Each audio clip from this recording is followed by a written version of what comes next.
안녕하세요. 오늘은 2024년도 5월 28일 화요일이고요. 우리가 함께 읽을 말씀은 욥기 4장 말씀입니다. 엘리바스의 첫 번째 말. 대만 사람 엘리바스가 대답하여 이르되 누가 내게 말하면 내가 실증을 내겠느냐? 누가 참고 말하지 아니하겠느냐? 보라, 전에 내가 여러 사람을 훈계하였고 손이 늘어진 자를 강하게 하였고 넘어진 자를 말로 붙들어 주었고 무릎이 약한 자를 강하게 하였거늘 이제 이 일이 내게 이름에 내가 힘들어하고 이 일이 내게 닥침에 내가 놀라는구나. 내 경외함이 내 자랑이 아니냐? 내 소망이 내 온전한 길이 아니냐? 생각하여 보라. 죄 없이 망한 자가 누구인가? 정직한 자의 끊어짐이 어디 있는가? 내가 보건대 악을 밭갈고 독을 뿌리는 자는 그대로 거두냐니 다 하나님의 입기운에 멸망하고 그의 콧김에 사라지느니라.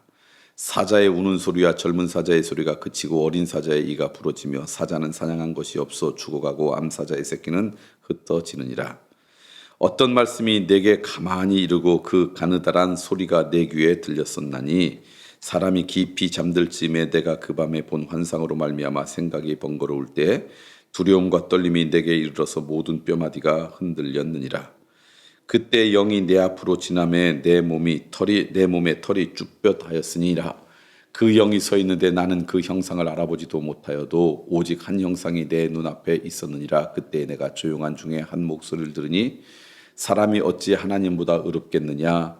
사람이 어찌 그 창조하신 이보다 깨끗하겠느냐? 하나님은 그의 종이라도 그대로 믿지 아니하시며 그의 천사라도 미련하다 하시나니 하물며 흙집에 살며 티끌로 털을 삼고 하루살이 앞에서라도 무너질 자이겠느냐? 아침과 저녁 사이에 부스러져 가루가 되고 영원히 사라지되 기억하는 자가 없으리라. 장막줄이 그대에게 뽑히지 아니하겠느냐? 그들은 지혜가 없이 죽느니라. 오늘 욥기 4장 말씀입니다. 욥의 친구에게서 나오는 그 말씀이 마음이죠. 우리 욥이 고통당하고 있을 때 옆에서 위로한다고 이야기를 하지만 때로는 그게 위로가 아니라 어떻게 보면 조롱도 되고 하는 뭔지 그런 이야기를 지금 하고 있습니다. 그런데 엘리바스의 이야기를 이렇게 들어보니까 그 가운데 이제 하는 몇 가지 말이 있는데 오늘 첫 번째 나누고 싶은 말씀은 그거예요. 그동안 욥 네가 살아가면서 누가 어렵고 힘들 때마다 위로하고 격려해주고 그를 불쌍히 여겨주고 그를 도와서 강한 인생으로 그렇게 만들어준 것 그로 기억하는다. 그런데 그들의 고통과 아픔이 너의 삶 가운데 찾아왔구나. 너의 삶 가운데 찾아왔는데 너의 삶 가운데 찾아왔을 때 누가 내 삶 가운데 위로하고 격려해 줄 수 있을까? 뭐 이런 고백을 먼저 시작을 합니다. 저는 이 말씀을 통해 욥의 지난 삶 가운데 있었던 삶의 모습을 좀 발견할 수 있는데 욥이 하나님으로부터 의로운 인생이라고 칭찬받을 수밖에 없었던 이유가 있었구나. 그 이유 가운데 하나가 욥이 누군가가 고난당하고 아파하고 힘들 때마다 그를 그냥 내버려 두지 않고 그냥 거저보지 않고 돌보고 도와주고 그리고 그의 인생을 아름답게 가꾸는데 기여한 인생이 바로 이 욥이었구나라고 하는 것을 알 수가 있어요. 지금 힘들고 어려워서 지금 욥이 자기 인생 돌보는 것도 제대로 하지 못하는 그런 고통 가운데 있지만 그러나 그러지 않을 때는 누군가를 돕고 격려하고 위로하는 인생이 욥이었구나. 그래서 하나님께서 욥의 인생을 그렇게 귀하게 여기셨구나라고 하는 것이죠.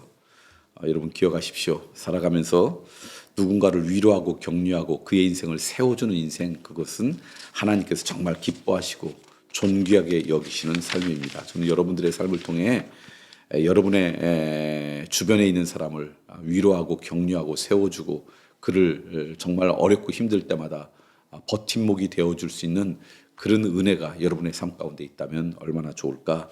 그런 인생으로 여러분 좀 살았으면 좋겠다라는 생각이 듭니다.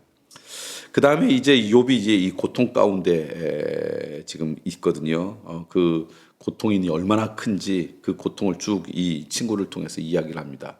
그 이야기 가운데 이런 이야기가 나와요.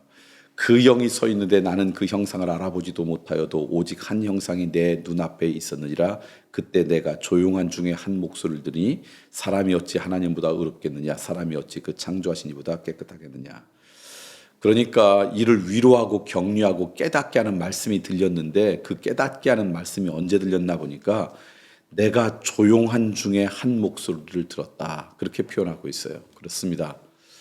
오늘 우리는 내가 말하는 것만 너무 중요하게 여기는 시대입니다. 말하는 것으로 분주합니다. 이런저런 소리가 참 많이 들립니다. 그래서 조용한 중에 하나님의 음성을 듣기가 참 쉽지 않은 시대에 살아갑니다. 그래서 오늘 우리에게 필요한 또 다른 영성 훈련이 있다면 그것은 말하는 것을 절제하는 훈련, 침묵의 훈련이 아닌가 싶습니다. 우리가 말을 할 때는 듣기가 참 어려운 것처럼 우리말만 하면 하나님의 음성 듣기 어렵습니다. 내 계획만 열심히 고민하면요, 하나님의 계획을 분별하기가 어렵습니다. 내 생각으로 가득 차면 나를 향한 하나님의 섭리를 발견하기가 참 쉽지 않습니다. 때로는 여러분이 오늘 조용히 하나님의 말씀을 경청하고 조용히 나를 향한 하나님의 계획을 발견할 수 있도록 그런 말하는 것을 좀 절제하고 침묵할 수 있는 그런 시간들이 오늘 우리에게 필요하지 않을까. 그런 은혜가 우리 가운데 있으면 참 좋지 않을까. 그래서 때로는 조용히 침묵할 때 우리를 인도하시는 하나님의 선하신 인도하심을 발견할 수 있는데 그런 기쁨을 여러분 가운데 누렸으면 좋겠다라는 생각이 듭니다. 오늘 말씀 욥기 아주 간단한 말씀을 통해서 두 가지 말씀을 드렸습니다. 기회가 될 때마다 격려와 위로의 삶을 살아가십시오. 기회가 될 때마다 조용히 침묵할 수 있는 시간도 좀 가지십시오. 그런 은혜가 우리 모두 가운데 있길 소망합니다.